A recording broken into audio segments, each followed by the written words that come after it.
Breaking news ang naging weigh-in ni na undisputed light heavyweight champion Artur Beterbiev versus Dmitry Bivol. So tumimbang si Beterbiev ng saktong 175 pounds samantalang si Bivol naman ay tumimbang ng 174.1 pounds. Parehas pasok sa 175 pounds limit sa light heavyweight. Kaya naman tuloy na ang rematch nila bukas. Nakataya ang undisputed light heavyweight title ni Beterbiev sa laban. Pagdating naman sa face-off, hindi naman nagkainitan, parehas kalmado ang dalawa. Pero mapapansin sa katawan ni Dmitry Bivol parang lumapad.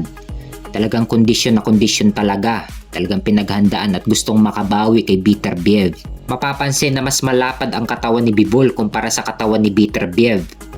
Pagdating sa odds, 50-50 pa rin. Mahirap pa rin ma-predict kung sino ang mananalo dito. Kasi nung unang laban nila close fight, actually controversial pa nga eh. Marami ang nagsasabi na dapat si Bivol ang nanalo pero binigay kay Beterbiev. So ang prediction ko dito, kung knockout papabor kay Beterbiev. Kung decision naman, papabor kay Bivol. Pwede rin mapunta kay Beterbiev.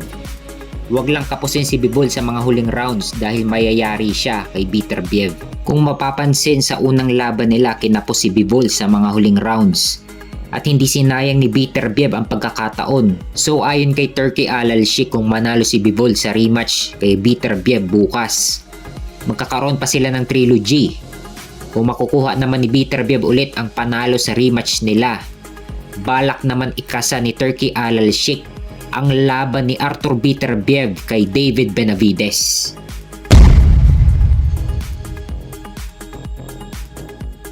Sa kabilang banda naman, ang weigh-in ni na interim WBC Super Welterweight Champion Veril Ortiz versus Israel Madrimov.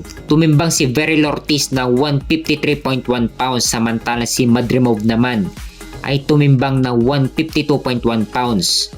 Parehas pasok sa 154 pounds limit sa Super Welterweight. Kaya abangan natin ang laban nila bukas, undercard nila Beterbiev at Bivol. Ang mananalo dito magiging mandatory ni Unified WBC at WBO Super Welterweight Champion Sebastian Fundora.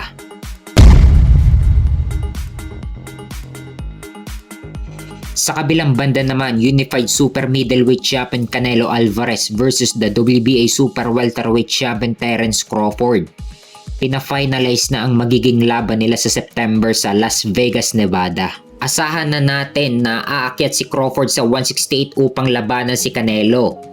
Advantage ito para kay Canelo dahil si Crawford na mismo ang aakyat sa super middleweight sa dibisyon ni Canelo. So from 154, aakyat si Crawford ng dalawang dibisyon to 168. So walang rehydration clause sa kontrata. So si Crawford pilit lang niyang aabutin ang timbang sa 168. Habang si Canelo naman, pwede pa siyang magpabigat after makuha ang timbang sa 168. So asahan na natin na mas mabigat si Canelo kay Crawford sa mismong laban nila.